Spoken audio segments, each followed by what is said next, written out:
Hey friends and neighbors, old Doc here, and just wanted to kind of bring you up to date on everything. Not a whole lot has been going on.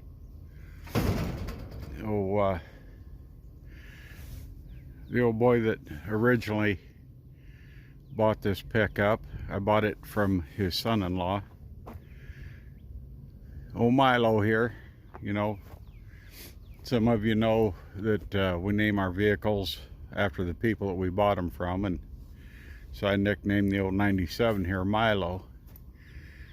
Well, Milo, he had passed away this past week, and he did pretty good. He was up there in his 90s, and he was really a good guy. But I didn't really intend on starting this video on a down note, just kind of bringing you up to speed. But that saddened us that yeah, old Milo, he's gone. He'll be missed. We really enjoyed his company, and I kind of been working on the M a little bit. I haven't done a whole lot as far as in the truck. I messed my knee up. I don't know how. They're both junk. I've had surgery on one of them before, and I don't know, it doesn't take a whole lot. You twist just right or something and you screw up. So I haven't been in the truck, and the cruise control in the truck hasn't worked for a year. So when you got to hold your foot in one position, or your leg in one position for hours on end, that doesn't help the situation. I need to put that back in the shed before I lose it. I put a loop. I don't use my grapples anymore, so I have them off. I capped off the pipes going down to the grapples. Loop that, because if you hit that lever while the tractor's running, it'll if the tractor's just sitting there idling and you bump this lever in or out, it will damn near stall the tractor. It really puts the pump in the vuss. So yeah, my knee, it's not as bad as BP's up there at BCP Farming and Trucking. Sorry about that, Brendan and Kathy. A little tongue-tied out here this morning. Brendan, he really bunged his knee up bad. So go up and give his channel a look, and he'd appreciate the company while he's laid up. But anyway, I had been monkeying with this a little bit, just for something to do. I had one of those slip clutches on here for baling, and that way when you push the clutch in, the momentum of the baler doesn't keep shoving the tractor forward. Well, we're not baling anymore, and I haven't used the brush cutter for a while, so I want to take it off, and that was the pin that you drive down through the power takeoff shaft hole there. It was kind of bunged up. I had a hell of a time getting the pin out, and then my hoses, they were just barely long enough to get the whole deal slid on there with that overrun clutch on it. So I thought, hell, I'm going to take it off because I don't need it on there now anyway. And ended up, I had to cut the end of this hose off to get it off the pipe. And I was going to extend this pipe because I can't get that slid on there very far because of this kink. Penny ran to the hardware store the other day, and I was going to have her get me an elbow to put on there. And yeah, they had the wrong sticker on the bag on the elbow, so it won't fit. So we'll just leave it like this. Knock on wood, we haven't had to move any of the white stuff, other than a couple times we had got the scoop shovel out and did some scooping. But other than that, we haven't had any of the white stuff. And I'm going to mention something. Don't ever start bragging or boasting, because it will bite you right in the begonias. And I'll tell you what happened this fall. I was up at the shop turning in my paperwork for the week, and somehow we got talking about mice, and I had to pipe up. You know, we used to get a mouse in the house every once in a while, and so I was telling a little story about we had a mouse in our Christmas tree, artificial Christmas tree, eating one of the candy canes that Penny had hung on the tree. But anyway, I was boasting, you know, very seldom we get a mouse in the house. Well, turns out this winter has been a whole different ball game, because I just had to open my pie hole. You know how that shit goes. We've had these little tiny scoundrels, not as big as, I mean, I'm really surprised that they have hair on them. That's how small they are. And Shadow, the old cat, my old cat, you know, the one that used to play fetch and stuff, she's never really been a mouser, because like I said, very seldom we've had a mouse in the house. Well, I tell you what, she's been doing a good job of catching them. But like when she was a kitten and I taught her how to fetch, we had bought her this little plastic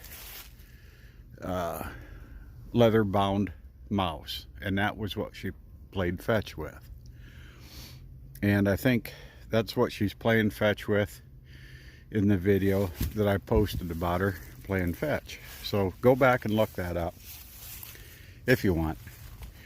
And so when she'd get done playing fetch with that mouse, she would put it in one of our shoes, Matthew's shoes or boots, or one of Penny's shoes or one of my boots. That's where she always put it when she was done playing with it. Well, Shadow catches these little tiny mice, and she tries to teach Delay, Maggie, the one I call Delay because she's just not really swift in the thinking department. Shadow gets the mouse wore down, and then she sets it down in front of Delay and tries to teach her how to catch mice. Well, Delay, like I said, you know, she lives up to her nickname. She's just not really swift. She just sits there and watches it, and the mouse will take off and Shadow will have to catch it again. But yeah, they're just little tiny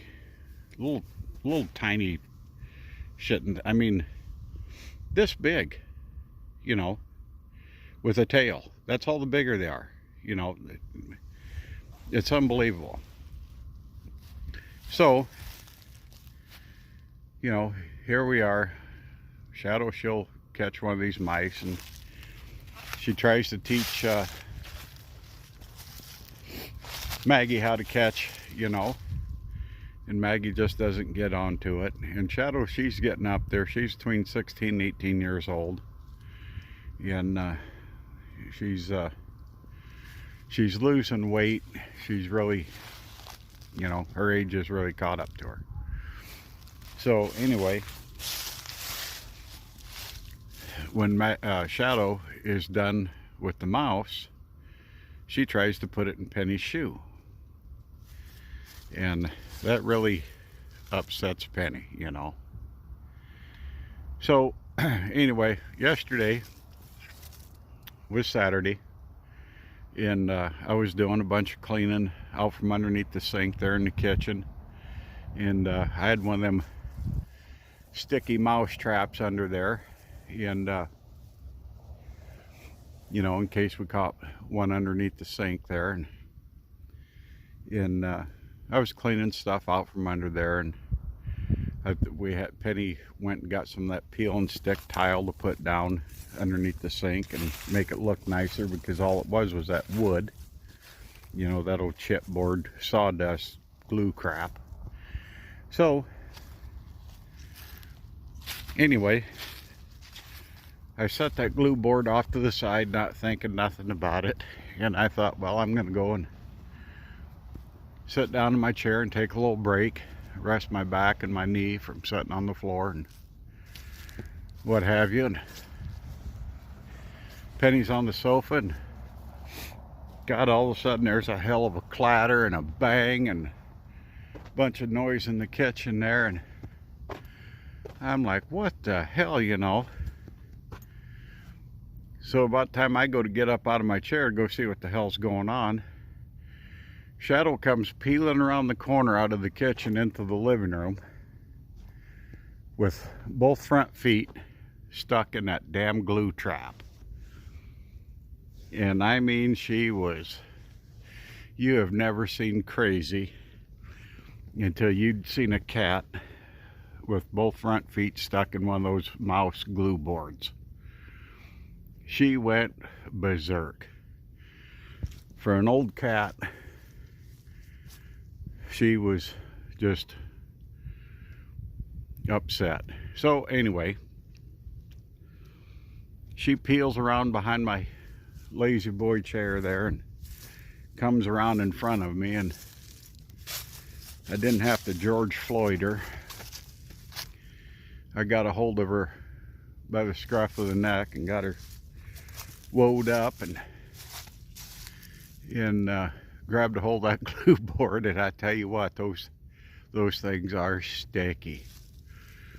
But I got her peeled off of it. I know it would have been easier to use mineral spirits or vegetable oil, but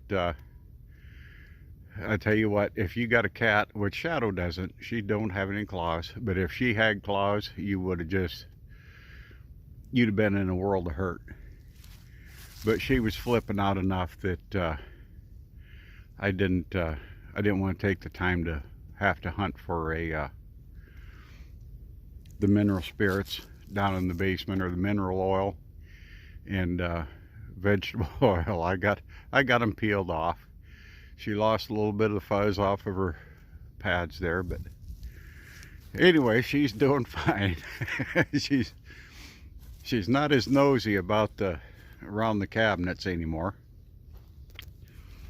or at least today. She's kind of just pretty much lounging and going about her regular cat business. So anyway, with that, friends and neighbors, I'll leave you with that. I want you to have a great Sunday. Go up there and give Brendan, BCP Farming and Trucking, give his channel a watch. He'd really appreciate it while he's laid up. In Shane Holst, he's busy cleaning out his dairy barns and taking care of his cows and trying to get manure hauled off. Give his channel a watch. I usually give Shane a lot of grief and tease him and what have you, but I think I'm going to back off this week. He's got enough shit to shovel. So and Ed Goslin, go up and visit him. He's always got something going on. He's got his Hereford cows out there like my grandpa used to raise, and go up, give Ed Goslin a look-see and tell him hi in the comments. Tell him I sent you. Brandon, Dirt Grain and Steel. He's working on a new tractor. I can't remember the number. 8940 and an 8950, I believe. John Deere's he's got in his shop he's tinkering with, and by golly, yesterday he gave us a shout out, and he bought a 49A John Deere that was pretty rough, and he didn't know how rough, but he drug it in to see what kind of shape it was in, and decided he's got enough irons in the fire right now, which he does. And I totally understand that he's going to park it off to the side for a while, but he'll get to it. So give those guys, Dirt Grain and Steel, Ed Goslin, Shane Holst, BCP Farming and Trucking. Give them a shout out. Tell them old Doc sent you up there, eh? And Straight Pipe Acres, there's another one. Go up see Ryan and Ashley. So have a good Sunday, friends and neighbors. Be kind to each other. Do something kind for a friend, a stranger, a loved one. And I guess I also wanted to mention there's been a lot of eagles flying up and down the river here lately. And that's pretty cool, you know. The old freedom birds. So with that, happy trails.